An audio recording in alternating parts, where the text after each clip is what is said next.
মাঝে প্রত্যেকটা বার এরকম করে মাদার্স ডেতে মাকে সারপ্রাইজ দিতে গিয়ে এরকমটা হবে কখনোই ভাবিনি। কালকে ছিল মাদার্স ডে, আর সেই জন্যই মাকে আমি সকাল সকাল বলছিলাম, মানে সকাল থেকেই বলছিলাম মা হ্যাপি মাদার্স ডে, এরকমভাবে রাগাচ্ছিলাম, বলছিলাম, প্রণামও করেছি। তারপরে বললাম যে কি খাবা আমাকে বলো, এনে দেবো।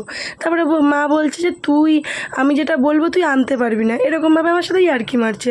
তো আমি ভাবলাম যে ছবি টবি কিছু ছাড়বো না, একবারে বিকেলবেলায় মা যেটা খেতে চায় সেটা সারপ্রাইজ দেবো, আর তখনই ছবি টবি ছাড়বো, আর একবারে ভিডিও করে সেই ভিডিওটা ছাড়বো। কিন্তু কি ভাবলাম আর কি হয়ে গেল আমার সাথে। মার কাছ থেকে যেহেতু শুনে নিয়েছিলাম মা কি খাবে, তো সেই মতো সন্ধ্যেবেলা সেই খাবারটা জালালখালি থেকে নিয়ে এলাম। খাবারটা নিয়ে সরাসরি দোকানেই চলে এলাম, যেহেতু মা দোকানেই রয়েছে, আর আমাদের দোকানটা আজকে আছে এই পাশটাই, মানে কালকে যেহেতু ভোট সেই কারণে।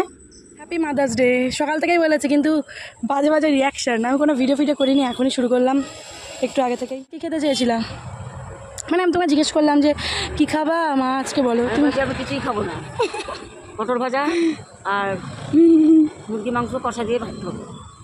বলছে না, আমি বলছি কি খাবা, বলছে না তো বলে লাভ নেই, তুই আনবি না, এরকম করছে। না আমি বলিনি। হ্যাঁ, মোগলাই পরোটা অনেক দিন আগে একবার এনেছিলাম।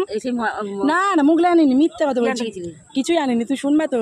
মোগলাই একজন দিদি ওই শিক্ষক দিবসে মোগলাই পরোটা খাইছিল, তো বাড়িতে মায়ের জন্য এনেছিলাম, সেখান থেকে মানে অনেক বেঁচে গেছিলো বলে, তারপর থেকেই বলে মোগলাই পরোটা আনবি, কিছু হলেই মানে মোগলাই পরোটা আনবি।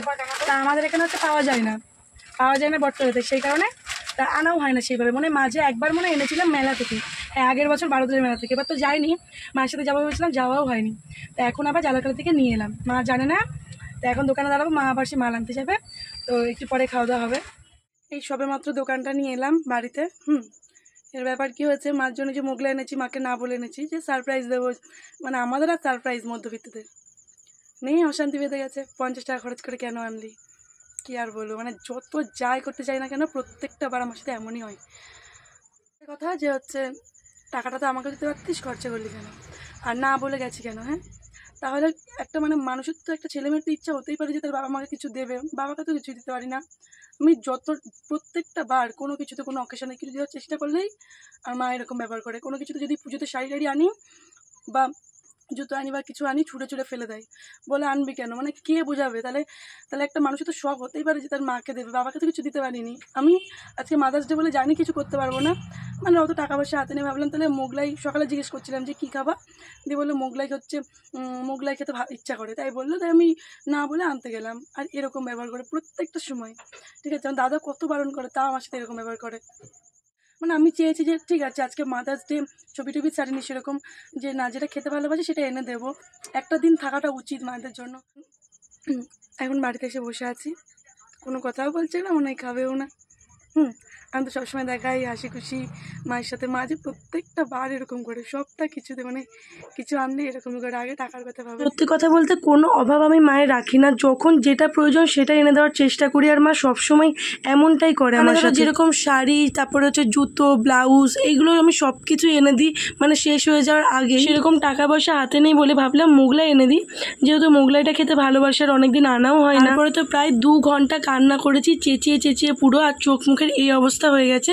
তখন মা শেষমেশ না পেরে খাবারটা বার করে তারপর আমার সামনে নিয়ে আসছে, বলছে আয় বেড়ে দে, ভিডিও কর, এরকমভাবে বলছে। তোমরাই বলো আর ভালো লাগে, মানে এত কান্না করেছি, মানে বিশ্বাস করে আমার আজকেও এখনও চোখ ফোলা, মানে এখন তো ভয়েস ওভারটা দিচ্ছি, তো যাই হোক এখনও চোখ টোক ফোলা। তখন মা বলছে নে ভিডিও কর, তাই বলছে। দিয়ে অনেকক্ষণ পর আমি ভাবলাম না, যখন এনেছি আমি তো মনে মনে ভেবেই রেখেছিলাম কান্না করবো, যাই করবো, মানে কষ্ট পাই আর যাই করি, মাকে তো আমি ওটা খাওয়াবোই যেহেতু এনেছি।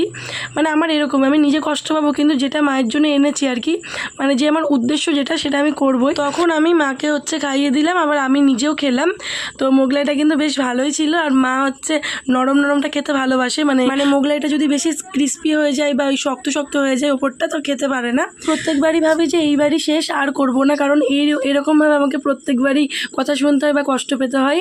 তো তারপরে আবার সেই টাইম আসলে আবার কিছু করে ফেলি, মানে কিছু এনে দিই, মানে প্রত্যেকবার পুজোয় কিন্তু আমি বকা খাই, কিন্তু পরের বার পুজোতে আবার মায়ের জন্য শাড়ি আনি বা আবার কিছু আনি। সবশেষে একটাই কথা বলবো, মাতৃদিবসটা প্রত্যেক দিনই হওয়া উচিত। জানি আমি নিজেও মায়ের সাথে অনেক সময় খারাপ ব্যাপার করে ফেলি, কিন্তু আমি যতটুকু সম্ভব চেষ্টা করি মাকে হাসির খুশি রাখার, মায়ের সাথে মিশে থাকার।